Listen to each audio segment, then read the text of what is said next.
All right. Good evening, everybody. Welcome to today's webinar call. Today we'll be speaking on a very interesting topic. But before we get to that, let's have an introduction of the people on the call. Today we have our lead speaker in the person of Simisola, who has 9 years of experience in the marketing field, using content to scale brands across different industry. We are going to have Simisola introduce herself and get started with today's presentation. My name is Onuaragbe Omotiagbe. I am the founder and CMO of XC Global Limited, a brand at the intersection of marketing services, hiring marketing professionals, and of course, training and integrating marketing professionals for startup brands, especially in the e-commerce, fintech, SaaS marketplace space. So today's topic, we are going to be deep diving into content that sells, building high impact creative across social and paid channels. I know a lot of people will be joining, and some persons might not be used to these terms. So, Solar, please, you can also do us the honor of maybe doing a brief description of what a creative is. Some people might not really know what a creative is in the sense of the topic. So I'm going to have Simisola take it from here. Simisola is a digital marketing manager for Filmhouse Group, and she'll be here to share her insights and professional insights. Also, take our questions that we have concerning this topic, and of course, in the end, we'll be able to have an insightful section. Um, One that we can always reflect on and be able to draw learnings from as business owners, marketing professionals, and content creators. Yeah. Simisola, over to you. Welcome to the call. Hi, Honors. Good evening. Thank you so much for that detailed breakdown and introduction. Hi, everyone. Good evening. My name is Simsola, as our host rightly said. I currently work as the digital marketing manager for Filmhouse Group. But I would say I've basically spent all my adult years in marketing. I've worked in an agency, I've worked in different sectors, and marketing is very exciting for me. I can see it's how I live my life, right? And content as well is very exciting for me. Why this topic is very personal is how I built my career was majorly on storytelling, and I like to say that that's the foundation of everything that you do. You tell good stories, and whatever objective, if your objective is selling, if your objective is rebranding, if your objective is trying to get a specific type of audience, you see your stories that moves people to make such decisions. So good stories are the foundation of a good content. So this is why this particular topic is very exciting and very personal to me. So I'll just dive into it. And I think you can take your questions. And at the end of the session, I'm very happy and open to answering whatever questions that you would have. So I started this slide with a quote that says, "People don't buy because they saw your content, they buy because your content changed how they felt, what they believe, or what they decided." Just still feeding on my what I said earlier on, I think there's an interesting psychology to marketing that most people don't realize, right? People make certain decisions not because of maybe, oh, how great your creative was or how great your copy was or how creative that was. It was people make certain decisions because that great creative, that great copy, that great ad was able to buy their emotions, right? And I always tell people that that's the best way to market. You market in a very subtle way. You market your content in a way that when people are buying, they feel like they need this, they feel like this is providing values to them. And the right way to do that is coin your content in a way that you are tying to their emotions. Whenever we sell content that makes it look like you are trying to sell to them, most of the time we don't get the results that we expect or require. That is why I have this code that says people don't buy because of your content. It has tapped into their emotions, it has changed how they felt, it has changed what they believe in, it has changed what their initial thoughts about that particular product or service is. So let's move to the next slide, please.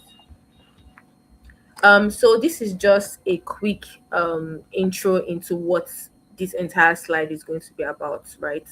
So by the end, you won't have new tactics to copy. You have a filter for judging any piece of content you make. So first thing, what's the real job of content? The real job of content is not engagement, it's not reach or followers. We'll take a deep dive into that. Second thing, there's a content pyramid I like to follow. Why most brands live where sales don't happen. Believe before the sale, that's the next thing. Content as evidence, not decoration. Human truth and feeling, what business are you really in? The modern either from attention to a decision. Creative as problem solving, every post should remove friction. Organic plus paid, and why teams accidentally split it. And the self framework, a filter for judging any creative plus what to measure. So let's proceed. So, the first thing, what is the job of content? I'm sure if I ask most people on this call this question, oh, what is the job of content? I most likely will get, oh, we want engagement, oh, we want to reach this number of people, or we want these people to be aware of our brand. Oh, at the end of the day, we want to get 200 followers. So, don't get me wrong, this is nice. Those are like very valid answers, but I don't think that's what we should take in as the sole reason for content, right? Because at the end of the day, if you are able to create influence with your content, you solve all these other problems, right? Influence means engagement. People, you've influenced them, right? They'll definitely engage. Influence means reach, because you've been able to influence people, you're able to reach more people, right? I always say this, right? There's always an end goal to your content. And me, my own big end goal is to create audience and brand advocates, right? And the only way you can create audience and brand advocates, and by brand advocates, it means they even help you to start selling your brand. That's also reach, right? You get to reach more people through that way. Awareness, same thing with as engagement. If you're influencing people, you're spreading awareness for your content. Let's take a blue pen for example, right? I want to sell a blue pen to an audience, and maybe the pen is maybe 100 naira, and I tell certain people that I put up a post and say, oh, this blue pen is 100 naira, come and buy.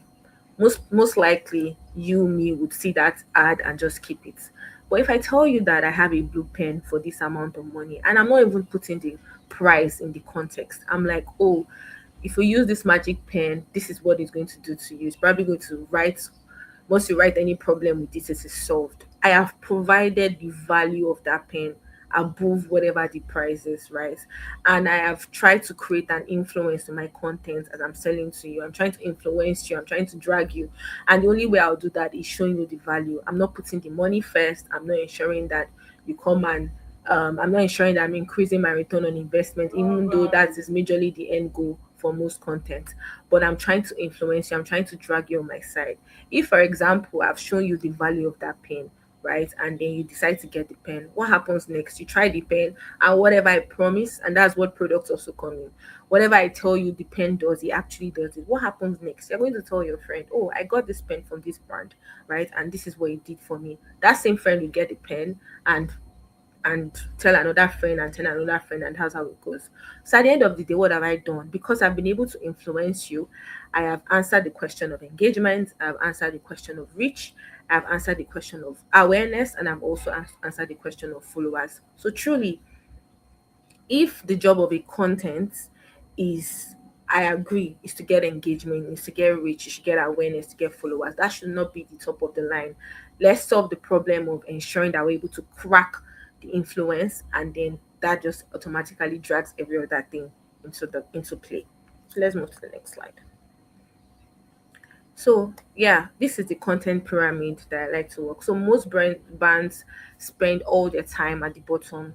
And this is just reiterating what I said in my previous slide. So I feel like for most brands, and I'll touch a bit into influencer marketing in this my conversation, right? It's always, oh, visibility. I want to be seen, I want to be known, I want everyone to see us. And I put up a video on my personal page a few weeks back, and I had a lot of arguments even in the comment section. And I'll just give that example so that I can further buttress my point of visibility. So I asked the question. I'm saying I have a budget of 50 to 5 million, right? And I want to work with an influencer. And let's say an influencer a a has a follower base of 1 million, and then I've tested her in the past, maybe like the referral code and all of that, and I've seen that this person is only able to convert out of that 1 million followers maybe 10 people, right? And she's asking me for 5 million. And I also have another influencer that probably has like 500,000 followers, and I've tested this same influencer in the past, and I've seen that she's able to convert out of that 500,000 successfully 200,000 people, and she's charging me the same amount. Who do you think I'll go with? Of course, I'll go with the influencer that has 500,000, because aside just I'm not trying to deny the fact that visibility is not important, because at the end of the day, in some situations like that, you can also look at the goal of your campaign or the goal of your marketing or whatever you're doing at that point. If your marketing is to drive visibility, maybe you go with the 1 million person. But if it's to drive conversion, which most brands are particular about these days, definitely go with someone that is able to convert more people, is able to influence more people in our community. So this just buttresses what the sales pyramid is. Most brands like to sit in the visibility part, but that's not really what happens, right? Channels, you're on Instagram, you're on Twitter, you're on Facebook, you're on TikTok, you're on all the platforms, you name it, LinkedIn, YouTube, wherever they get to see you. But then that is just one fragment. The next thing is attention.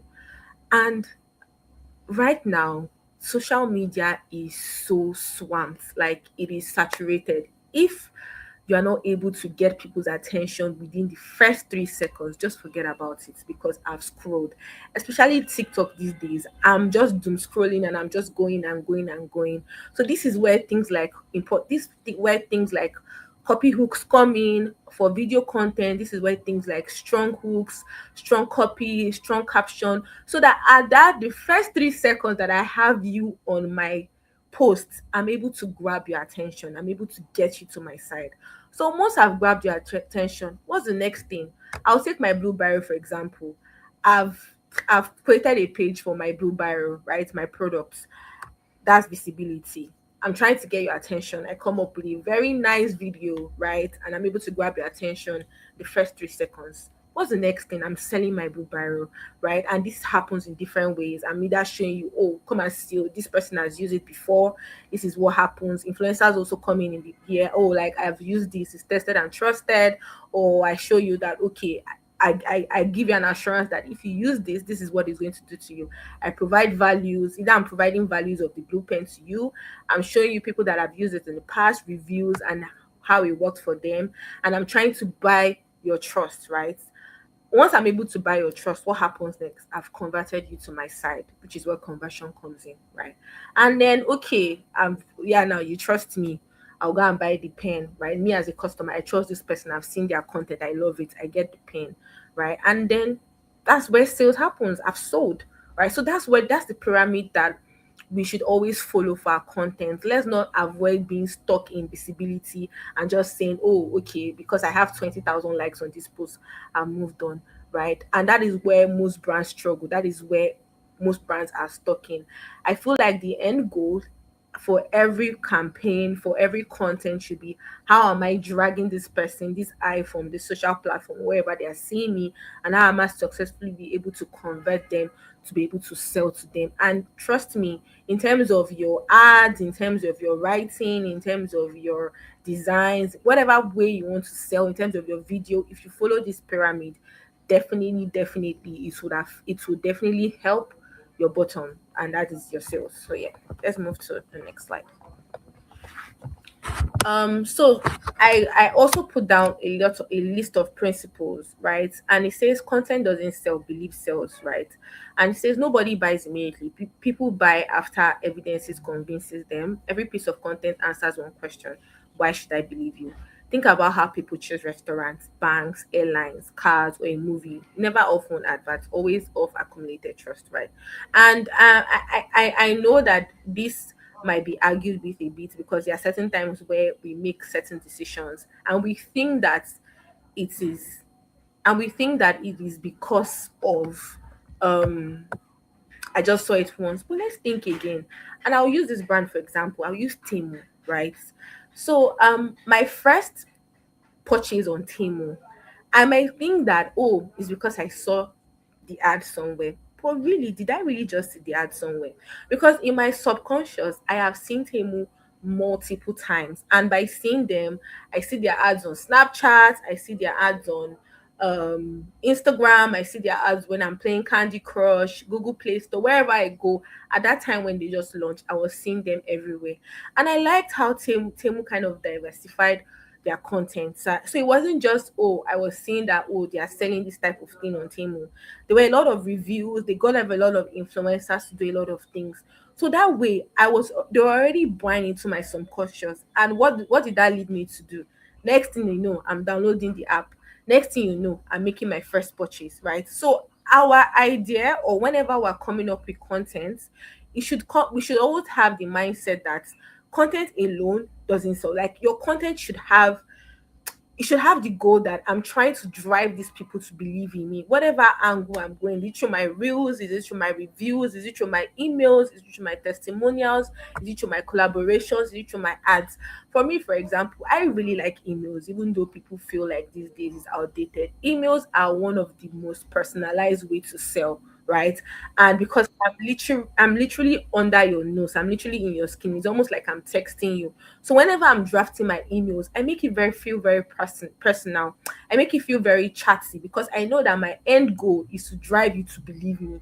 And I'm not going to believe you, and I'm not going to make you believe me by making it look like I'm trying to sell to you. I'm going to make you believe me because I want to touch that emotional side. I want to touch your subconscious. In fact, then when you're even making that purchase, it's like almost like jazz because I have done a lot of massaging with my content. I'm literally everywhere in your nose, and I'm not even making it look like I'm selling to you. I'm making it look like, you have this problem and I'm going to solve your problem in a very seamless way. So I think that content does sell, but at our end goal of whatever content we're coming up with should be, we want people to believe in what they see once they see our content. So yeah, next slide please. Okay, so as you know, like in my introduction, I said I work at Film House, so I took the case study for Film House to do this slide. So it says someone who has never visited Film House, for example, what do they need before they buy a ticket? Um and it's just reiterating the example of the bio I've been giving you. If let's say for example, I've never been to a cinema in my life. I've never been to any cinema. I just came. I'm just a social savvy person. I just have a lot of content on social media, right? And if I see Film House, the first thing I would say is, if I want to visit Film House, I'll ask myself certain questions. Is it worth my money? Like, why am I going here? What is the experience I'm getting? Same thing as the cinema nice? Is the parking easy? Can I trust this place? Will I enjoy myself? So all of these things are things that we know that as a first time person or someone that's never been to the cinema, these are the kind of questions that they'll have in our head. That is why whatever content that you see us putting out, it has answered this question. Is it worth your money? Of course, it's worth your money. Look at the experience you're getting. Oh, we say we have the best popcorn in Nigeria, which we do, by the way. Oh, it's worth your money. It is crunchy. It is nice. You're getting this experience, right? We're already showing you. We've shown you reviews. We've shown you different testimonials of people that have eaten it, and definitely you know that it's a good buy for you to spend your money on it. Is the cinema nice? Our content already shows the ambience. We call ourselves the best cinema in Nigeria for a reason. We ensure that we spotlight our locations once in a while so people get to see that this is what you're literally missing out, right?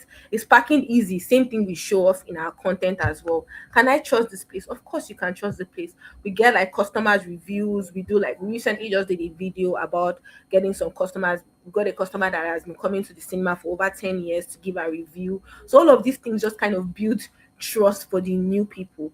Will I enjoy myself? We're still showing you experiences. We have different treats, we have different games, we have different events that happens in the place. So it's your money. You like it is nice to come and spend your money here.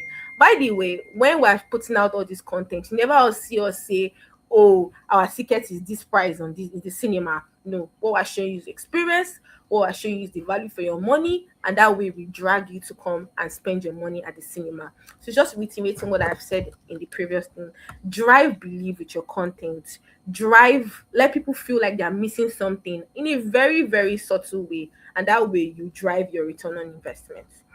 So let's go. So I just picked some of the I just picked some of the um brands that I've worked with in the past, or that I admire, not work with, rather that I get a lot of energy from their content. It is Nike, for example. I'm very sure if you pick up your phone now and you go to Nike's Instagram page, you can never see them and put their sneakers and just say, oh, is this price. Never. they're probably they've probably collaborated with a footballer, they've collaborated with a tennis player, they've collaborated with different people, and then they are selling the experience of their sneakers in a very subtle way. You self, you want to feel cool by buying it because it looks cool on these people. Like I'm seeing, look at how this thing looks cool on this guy. Even me, even if I don't have the money, I'm going to aspire to get it. I'm going to save. Nobody, you can never see them put their sneakers and say, oh, this is the price tag. They don't do that. They sell the experience. They've transformed their content that it makes it very cool. It makes it very aspirational that even if you don't have the money, yeah, like it's part of my goal, like 2027 goal number two. I want to own a pair of Nike, and that is the way that I believe that we should start transforming our content. It looks very aspirational. It looks like if you're not part of this tribe, like you're missing out completely. Look at Apple, for example. I really love Apple and what they've done with Tribe. That is one thing that I love, right? They might look like, oh, they don't know. I mean, they get a lot of jabs every year that, oh, why are you bringing up a new product? But they have created a kind of tribal marketing. Like if you're not using an Apple product, it's almost like you are missing out of something in life. Like, and every year they are always releasing one new series, one new phone, and then it's almost like if I buy a 17 now, by September and 18 is coming out, and they don't do too much. Oh, if you go to their page as well, it's probably, oh, shot with an iPhone, shot with an iPhone. That's the hashtag that you see them use. And then when you go to that aspirational marketing, they've sold the experience of the phone. You're looking at it like, one day I wish to get this phone. And they've created that thing in a way that if you are using an iPhone, you want to use a Mac as well, you want to use their AirPods as well, you want to use the watch as well. All of these things are very smart way of marketing. They are selling their products, but it doesn't even feel like they are selling their product as well. And that is the best way to market, because that way it doesn't feel forced. It just feels like I need to be part of this tribe. I need to be part of these guys. These are the guys that are happening. Same thing as Spotify and what we're also trying to get at Film House as well. Nobody will say I bought a cinema ticket. What they say, I want to go and see Superman. They are going for the memory. They are going for Spider-Man is coming out right now. Nobody says, oh, I bought Film House cinema ticket. What they will tell you is, oh, I want to go and see Spider-Man on the on at Film House cinema. We have Odyssey coming out tomorrow as well. They'll tell you, oh, I want to go and see Odyssey on the IMAX. People are talking about the experience, not really the money that they spend. So if the audience they are speaking to about their experience, what you can do, the least you can do is ensure that whenever you are selling to them, is that same experience you are selling to them. Next slide, please. Okay, so this is just an exercise. I mean, we don't have to answer directly. It's just something for you to take home. So if you're a business, if you're a restaurant, what you're selling is comfort. If you're a travel industry, what you're selling is freedom. If you're a fitness, what you're selling is confidence. If you're a cinema, you're selling escape, connection, wonder. So like take your brand, if you have a brand, or if you're planning to own a brand later, or if you're currently working in any organization, and just look at what service you guys offer and look at the value that it provides, right? If I go to a restaurant, I'm going there for comfort. I just want to chill. I'm not going to say, oh, I'm going to spend my 20,000 naira now in a restaurant and say, oh, I want to go and try this nice food here. I'm going for comfort. Or I want to go out with my girls, right? I'm not thinking about the money first. I'm not thinking about the food first, right? If I want to travel, oh, I feel like leaving, I feel like traveling to Ghana today. I want to feel free. I want to just enjoy my life. I'm not thinking of, oh, how am I going to buy my ticket, right? That's not what is in my brain. What I'm thinking of is the experience. So this really helps you to actually break down your brand and how you sell your product and services to them. Think about what people feel once they use your brand. And if you can successfully hack this, trust me, your content game is going to change 100%. So next slide, please.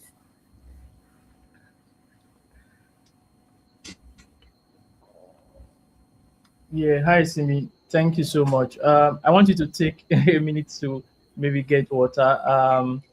Do you still want us to take the question? So I just pop it on the chat so we can get responses. Yeah, we can do that. Okay. All right. Thank you so much for the insightful section so far.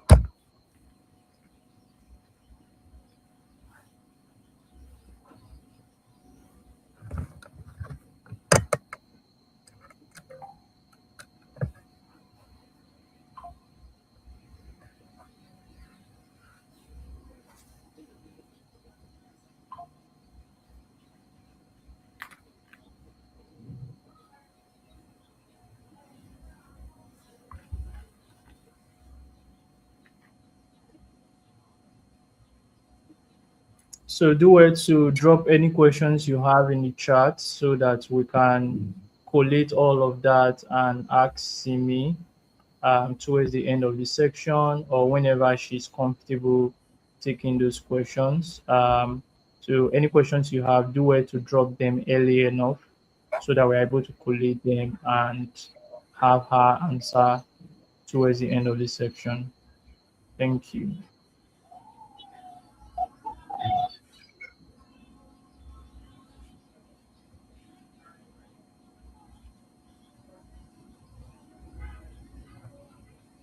Simi, is it a good time? Do you want to take the question now? There's a question on the chat, so I can read it Okay. out. Sure. Okay. Yeah. So this question is from Titilayo. She said, "Good evening. How can people trust marketers when even scrupulous brands and people have access to marketing? How can people trust? How can people trust marketers when even scrupulous brands and people have access to marketing?" So people with bad intentions having access to marketing and also brands with bad intentions that want to Uh, maybe people of their money have access to marketing tools, resources, budgets. So the question is, how can people trust marketers in that sense? Okay, so I think this is where branding comes in, right? What is how, and this is where brand perception comes in. What name have you built around your brand? What credibility have you built around your brand? I'm I'm guessing like if you're starting a new brand or you're selling some product and services, you have to take the time first to build a credible brand, right? And by building a credible brand, it's still touching on some of the things I mentioned in the past, ensuring that you're getting some reviews, people that have used your product before, getting influencers, micro, macro influencers to use your products and give like very honest feedback and reviews on your product. And I don't think you can build your brand in one day, by the way. It's a gradual process, right? Once in a while, some of these things just help like eliminate whatever perception or false perception that could exist about your brand. And if you are also giving a right product or service, your brand also speaks for you. And I feel like the highest level of brand perception is when brand advocacy comes in, when people that have used your product that you didn't even pay to even give testimonials or give reviews about your product start speaking to their friends or their families about your product. So there are two ways you can attack this. Ensure that you build a credible ensure that you bring a solid brand credibility once you start a new brand or once you're selling your product and services. Also ensure that your product and services are top notch, that people use them and are also able to testify without any paid form of promotion at all. Like, I'll go back to our example, our best popcorn, the popcorn, our famous popcorn. We don't have to talk about it. We always get reviews. People always speak about it. People are even always eager to give reviews on it because the product is good. We've already built that credibility around that brand. So yes, I think that's are the two ways you can attack that. Yeah, thank you so much, Simisola. I hope that answers the question, Titilayo. But if you have further clarification, you can drop in the chat. Thank you. So we are proceeding now. Okay, so I'm moving to the next part people like to run away from. I mean, me honestly, at a point in my career, I also try to run away from this, and I believe that this is the future now. It is all this your awareness, all this your noise, how is it converting, right? People celebrate 1 million views. So what happens next? If nobody click, if nobody visited, if nobody bought, nothing happened. What's happening, right? And I think now these days, most brand owners, if you are working, if you are doing 9 to 5, most bosses are already tired of hearing, oh, we had 20,000 views. How much did that 20,000 views convert to the business, right? And this is where performance marketing comes in, right? Okay, um and I'll move to paid ads, right? Paid ads, the first thing is getting the people's attention. Whatever asset I'm using, let me use Meta for example. Whatever, if it's a flyer, if it's a video, if it's a creative, if it's a copy, whatever it is, I've sure gotten your attention, right? The attention gets the click, right? The click makes me stay to watch. If it's a video, let me even watch and see what's happening here, right? And then after I'm able to watch, I want to be able to believe. And there's also another thing that is missing here, at this part between emotion and trust, right? Ensure that whatever page you are sending these guys to, it is seamless. Let's say, for example, I've created a very nice creative, right? And I want people to buy my products. Maybe I'm selling soap or something, and I have a website, right?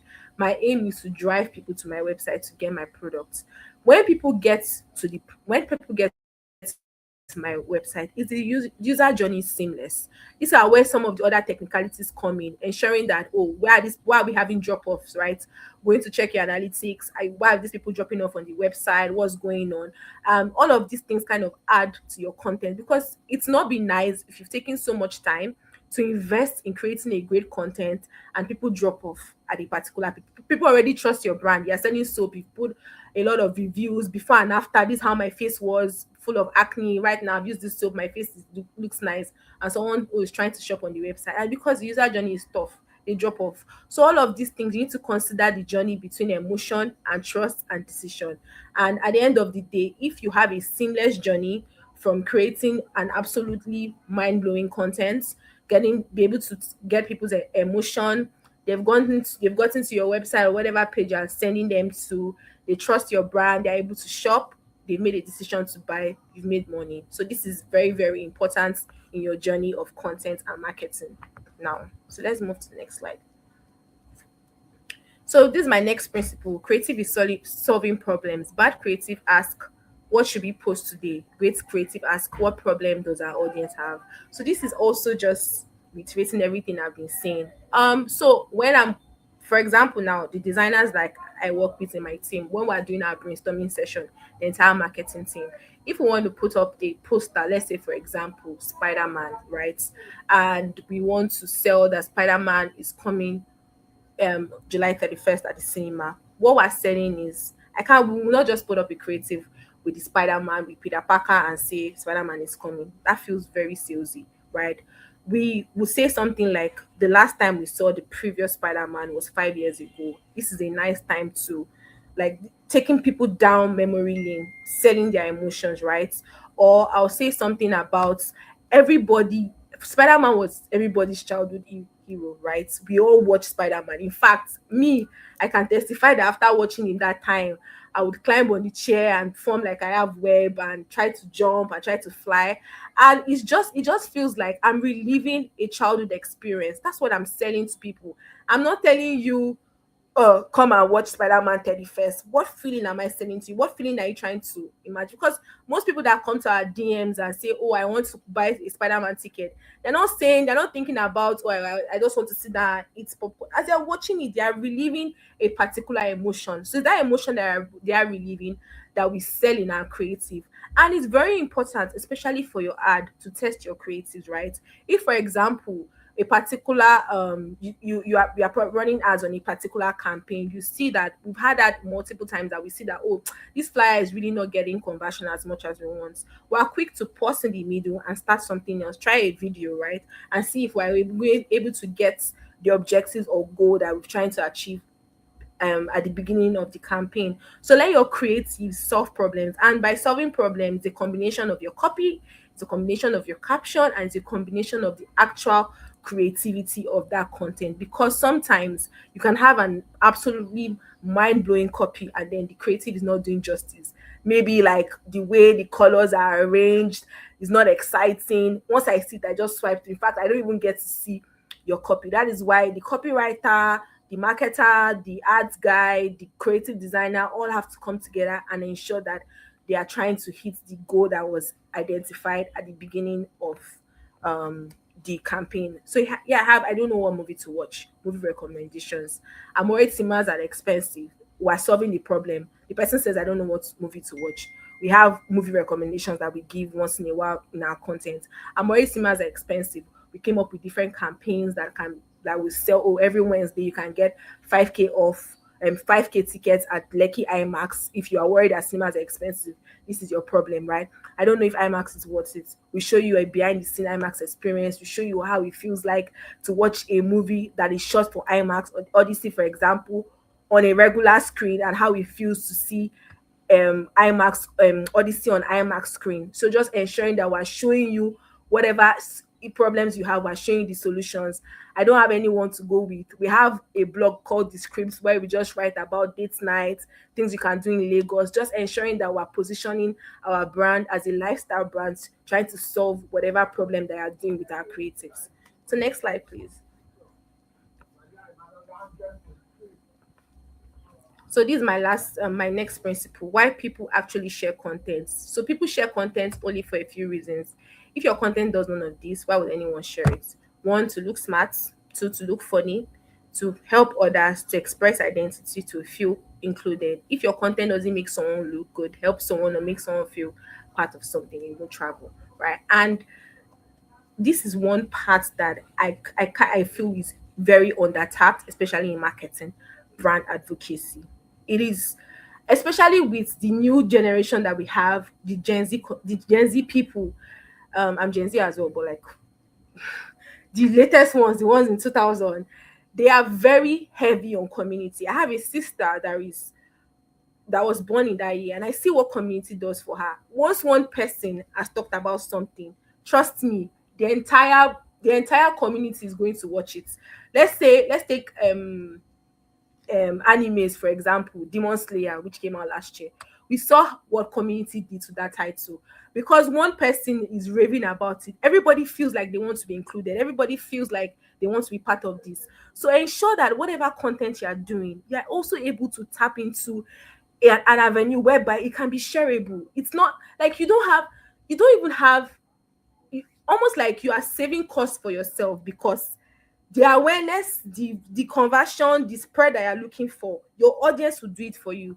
Like, let's say, for example, if we put up a content and then maybe we collaborate with one of the big actresses in Nigeria, most of the times we don't even have to promote that content as well. We don't even have to put money behind it, because it's already shareable. We're already seeing how many people are commenting, we're already seeing how many people are sharing our content, we're already seeing how many people are retweeting. So whenever we're coming up with content, we need to ask ourselves that what is this about this content that will actually make people share this? What is it exciting enough? Does this content look smart? Because, for example, people also like to look smart. If I'm sharing it to my friend will wonder, oh, why are you sharing this? Oh, because I thought it looked good and I want you to see as well. People want to share things that are funny. People want to help others. Oh, I heard you complaining last week that you didn't have money to go and watch film. okay, see, oh, they are doing this 5K thing off on Wednesday. I think you can go and share it. People watch it to express identity. Oh, I love romantic films. I think we should go and see Materialist together. I'm sharing you this content. People want to feel included. What is the Gen Z thing I talk about? Oh, I've been hearing about this Spider-Man thing. I need to go and see with these Peter Parker guys, and I'm sharing it to my friends. So anytime we're coming up with our content, we need to understand that, is this is this shareable? What are people learning from this? Will people want to share this content when they see it? I think that's another important factor we need to consider in coming up with our content, and a very important principle as well. Next slide, please. So yeah, so this is just a breakdown of organic and paid as one conversation. So if you're a customer, right, if you're at the back end, they're not really seeing the department, they're just seeing one point, right? If I put up a post, so if for example I'm on Instagram and I see an ad, right, about you want me to make a specific decision, I'm not, as a customer, I don't care whether it was posted on your page or is an ad. The only difference it makes for me is maybe as an ad, it leads me directly to a link. So it's easier for me. I don't have to go and click in the bio. But aside from that, it's not really my business. So anything that there's this unsaid or unspoken rule that people feel like, oh, because it's a paid ad, I need to pay more attention to how I do my content. Customers do know the difference. So whatever attention, whatever research, whatever insight, whatever concepts, whatever tests you are doing for your paid, you should also try to consider it to do for your organic as well. There are series of times that, even though sometimes this hardly happens, but we've had, recently we put up a post on our page for Film House Moana, and the content went viral. In fact, I dare say that content did more than some of the paid posts that we've done in the past, right? So there are situations whereby, let's not get too comfortable and feel like, oh, because this is a paid ad, let me put more thinking into my concepts, because you really don't know what content goes viral. I am a big fan of Salem King, and he said something this morning, which I was even speaking to my teammate about. He said it is we actually undermine the internet. You can be in a toilet tweeting something on your phone or posting a video in Kaduna, and 2 hours later Obama has seen it. An organic post that you don't even have, you had no plans, for that variety. So I think that, let's not go with the idea of, oh, because this is a paid ad, let me put more effort, and this is organic, let's just post. The same research, the same insight you work with, the same creative concept, the same test, everything should be done for both your organic creatives and your paid as well. Next slide.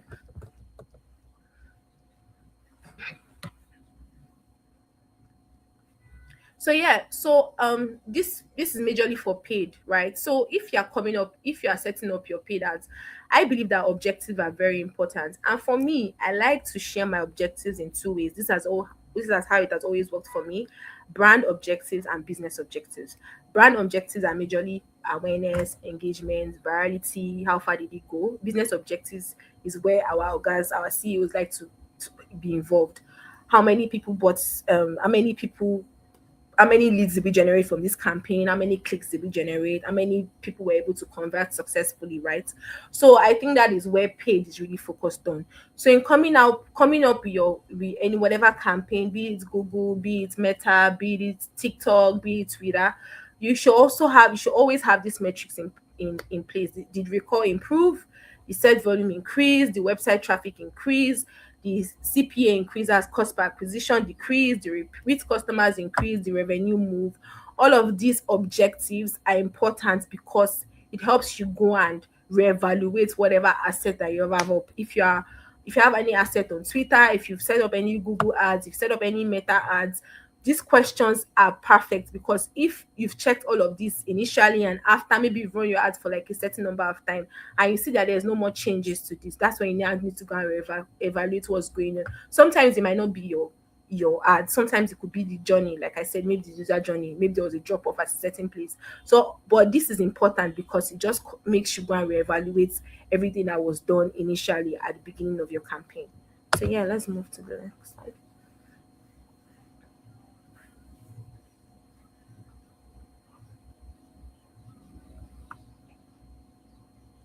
Let's move to the next slide, please.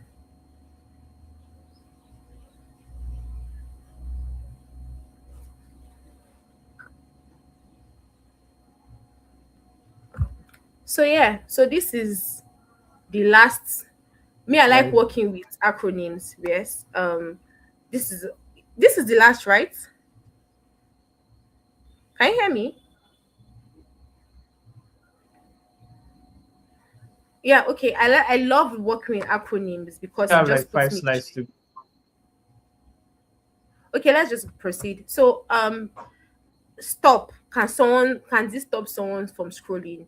Curiosity, movement, contrast, emotion. These are some of the things you should consider when you're putting up your content. Remember, I said at the beginning that we are now we are, in fact, we're overwhelmed with content now everywhere. TikTok, Instagram, Twitter. So right now you have 3 seconds literally to get someone to stop, right? So if whatever asset you're putting up, flyers, videos, whatever it is, can it drive people's curiosity? Can it create them to make any movements? Can it engage their emotions? Let's now move to engage. Can this keep attention? Can it what information is this passing? What story is it telling? Is it causing conflict? Is it causing humor? Is it causing surprise? Also, what information is that content getting people to do? Is it guiding them to book? Is it guiding them to visit your platform? Is it guiding them to download? Is it guiding them to buy? Because at the end of the day, we're still here to sell. Even if we know that we're trying to tell better stories, we still need a call to action. At the end of every story, you need to tell people that, okay, this is what I want you to do. If you are a UGC, if you are a creator, for example, and you create an awesome video, at the last 2 seconds of a video, what do you tell people to do? Oh, if you like this type of content, try to follow me. So we need to still guide our audience to make certain decisions, or our customers on our platform as well. And also, would they remember it? I can boldly tell you, and I can sit down, that there are some creatives that I have seen in my life, and then even if they're like 3 4 years ago, I still remember them. They're still in my subconscious because they were able to tap into my emotions. So people don't forget emotions, people information, people always remember feelings. In fact, I would dare say I take this first, right? People always tap into their feelings first, and whatever information you've passed across after tapping into their feelings, they will definitely remember it. So this is the framework you try to follow whenever you're coming up with any content to sell. So yeah, next slide, please. No, yeah. So this is a very interesting topic, right? Because there has been a series of arguments that, oh, what does AI do? That AI makes people lazy and all of that. Me, I'm an AI lover. I used to call ChatGPT my boyfriend, right? And I'm not ashamed to say it, because I always say this thing: you need to be creative to prompt AI. If you're not creative, you will not get the result that you need, right? So I think we should embrace AI because it's there to help us. Let's not get drowned with the noise that goes up on us. Say, oh, AI makes you lazy. Yeah, there are some times that you can do things yourself, but AI is there to help. And then if you don't prompt it, if you're not creative to prompt it, it's just keep providing you the same way you're feeding, that's the same way it's going to feed you back. So yeah, I think you should definitely embrace AI. AI is there to help you. Some of the great content, some of the great captions, some of the great writing that I've done in the recent times was from help from Claude, help from AI, help from ChatGPT, help from Perplexity AI. Like, I am a big lover of AI, and I have here AI alone produces average content. But if you're creative with your strategy and how you are prompting it, it will give you a different type of content. So yes, like I said at the beginning, I'm a big AI lover, and I think that you need to be creative to use it. And I think that the world should embrace it now, because it is not going anywhere and it's helping us seriously. So yeah, next slide. So this is just what I want us to take from this session. Before you post anything, ensure you run it with these questions. What human truth is this built on? What decision is it trying to influence? What emotion is it creating? What friction is it removing? What evidence does it provide? And what business outcome is it driving? These are very important. And if you can take, I don't know if Onus is going to share these at the end of this, or like maybe a recording, but if you can take this and run it through, like whatever content, whatever thing that you're doing, trust me, it's going to change your content game 100%. So yeah. So he said, if you can understand people deeply, you never run of content that sells. Platforms will change, algorithms will change, but people will always seek stories, trust, belonging, and experience that make them feel something. In the summary of this is content that sells to people's emotions will always sell.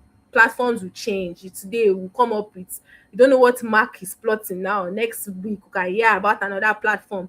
At the end of the day, whatever platform they are coming up with, the bottom line is that ensure that your contents, people are seeking stories, people are trying to trust, people want to belong, and ensure that your content satisfies that, so that whatever platform that this generation comes up with eventually will never drown if we're always seeking these things. So yes, that's what I'll leave us with.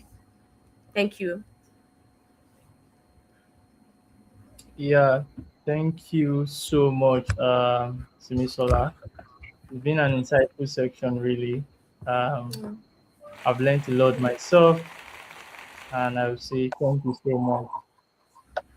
That applause is for you, Simisola. Thank you. Thank you. Yeah. So we've been talking about content that sells, coming up with creatives that you can use for both organic and paid, to really scale your brand. Brands are at different stages, and Smisola has been taking us through this section, telling us the importance of content for both organic. So organic, for those that don't know, is, oh, you're a brand, you have a social media platform, you are posting up on your social media channels maybe 5 times a week or more. That is organic. But anything you are putting money behind is paid. So if you have paid media campaigns running across socials, across maybe Google, or even programmatic ads running, all of those are paid media campaigns that you are doing in the digital space. So, and creatives always go into those campaigns. So, creatives are images, videos, or even GIFs if you want to use GIFs for your campaign. So anything that goes into your campaign is really creatives, and our focus really is on content. And content is broad, and Simisola has told us the the importance of having content and the intentionality behind content. So you don't say, oh, because I'm posting up, it's just regular social media post, you put less effort. She has actually told us that we need to be intentional, do the research, make sure the brand reputation and the messaging is right in alignment with the brand we are working for even organic, not only paid. And she's very spot on when she said a lot of people put in more effort, right, for paid, but on organic. Simisola, do you do the same? I won't lie, I do, but I'm learning. Yeah. Yeah, but at least we've learned that today, because that really stood out for me. So we need to be like more intentional with whether you're managing, teams that handle all of these, or you are a CEO, you're a founder. You can also chip this to your marketing team.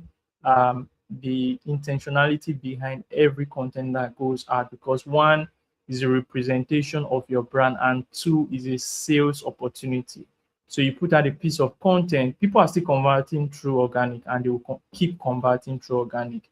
It's just, is the message cutting through, right? Is the message relatable? That is why you see a lot of brands now doing use cases and crafting their story around relatable things that people in their demographic can really relate to. So creative that brands we use for a region like Nigeria is different from the US, is different from Ghana, because people in these different regions think differently, act differently, react to content differently. And that is why you also see brands infusing, you know, um, local language into their creatives. So for Nigeria, you see the Pidgin English, you see Yoruba, you see Hausa, you see Edo, you see Igbo infused intentionally into creatives because you are bringing the people closer to the content. They are able to relate to it. They are able to digest the content. So Simisola, thank you so much. Definitely, we are going to share this deck, very rich indeed. The presentation will be shared via email to all the people who registered previously for our webinar and this current webinar. We share it to everyone. And for those of you that took our time to join this section, we appreciate. You are going to also receive a form, which is a feedback form. We like to know your thoughts around the webinar and also suggest to us topics you want us to speak on. We'll be bringing on new speakers. We might also bring on Simisola, even if she's a big woman. We can also beg her to come on for other sections.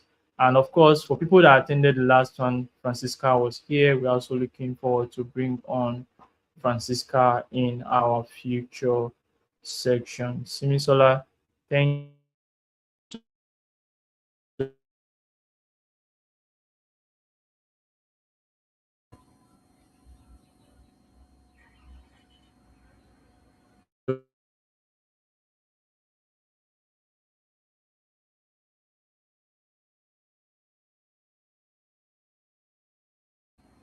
Can you hear me?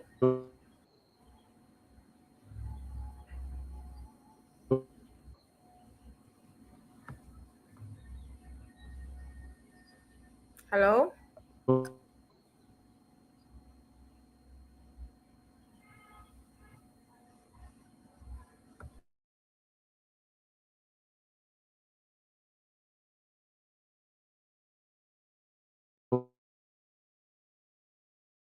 So much. Any parting words from you? Sorry, the line was breaking. I don't know if you can hear me. Can you hear me?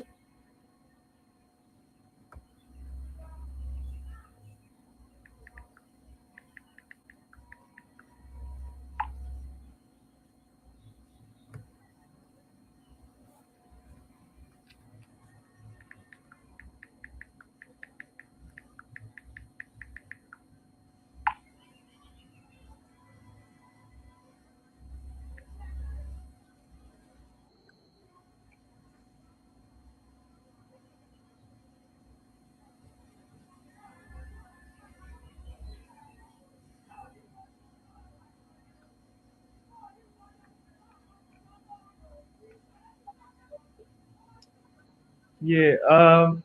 Hi. Just to confirm, can you hear me clearly, Simisola? Yeah, I can hear you. Okay. Yeah. So I was just really rounding off this section. Of course, we are going to send the feedback form to everybody that joined via email. Please check your email. For those on our WhatsApp group, you'll get the link there also, as well as the presentation deck that Simisola has been so gracious to allow us share with you guys. And yeah, just to close off, for those of you that joined late, Simisola is the digital marketing manager for FilmHouse Group. This is her core because for digital there are a lot of creatives going in. So we thought it wise to bring her on board to educate us on the latest trends in terms of content marketing and how to really sell um, our products, our brand products to our audience organically and via paid. So thank you so much, Simisola. And for me, my name is Onuwaragbe Omotiagbe.